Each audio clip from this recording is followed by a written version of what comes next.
Hi, my name is Leszek Szczepański, and I'm the game director for Seoul Shogunate. Hello, I'm Cindy Napton, the narrative director of Seoul Shogunate.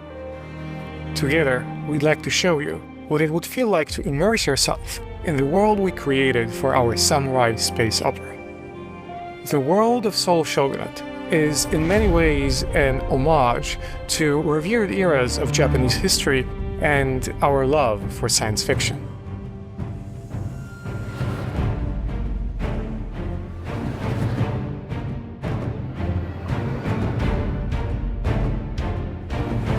Most of the subjects of Seoul Shogunate live in lunar glass cities.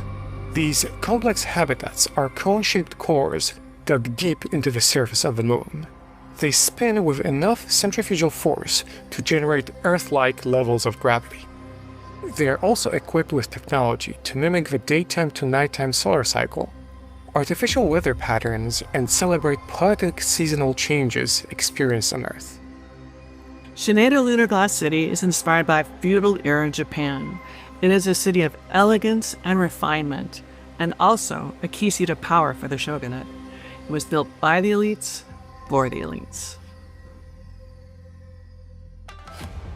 In Shogunate, traditional architectural craftsmanship allow the samurai caste to immerse themselves in the Edo era that they idolize, including replicating the ancient tea ceremony. Shogunate is connected by Shinkansen to the other lunar glass cities spread across the moon's surface. One of these cities that we're ready to show you a bit more of is the metropolis of Tenkyo. Tenkyo Lunar Glass City is inspired by 1980s Showa-era Japan and is populated with vibrant neon, pachinko parlors, and lively night markets. It's a city of deal-making and commerce. But in this highly stratified society, for those who live in the lower levels and keep these cities functioning, life is a daily struggle for survival. Of the many defining aspects of life in the Seoul Shogunate, there is one that is worth a deeper examination. The ruling samurai caste of the shogunate reserves the technology of advanced genetic modification to themselves. This makes them not only superior warriors, but makes them better equipped to survive the harsh environment of space. Without access to these genetic modifications, other subjects of the shogunate have to make do with standard cybernetic enhancements as well as rudimentary space survival equipment. Outside of the protection of the lunar glass cities, the moon's surface is just as deadly and desolate as you might imagine. However, it's loaded with surprises, from the most advanced facilities to vast arrays of wreckage.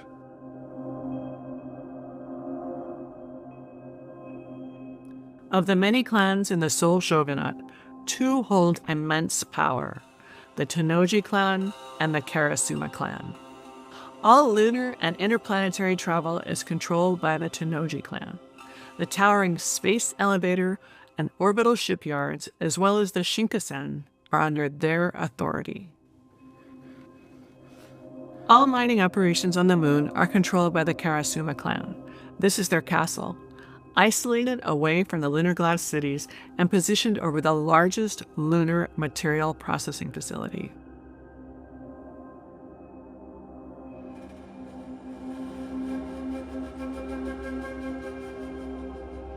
Desperate marauders, as well as organized military platoons, scavenge through the debris looking for any usable material, including that precious lost technology. The lunar glass cities are connected by the Shinkansen, but the more adventurous, or perhaps the more opportunistic, are likely to cruise across the lunar dunes on a mechanical horse, or maybe even a monocycle.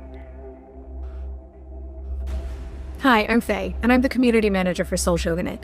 If you liked this video, you might be interested in the fact that we're having an AMA on Reddit on April 15th. You can find more information about the AMA and where we'll be having that AMA at the link below in the description of this video. We hope to see you there.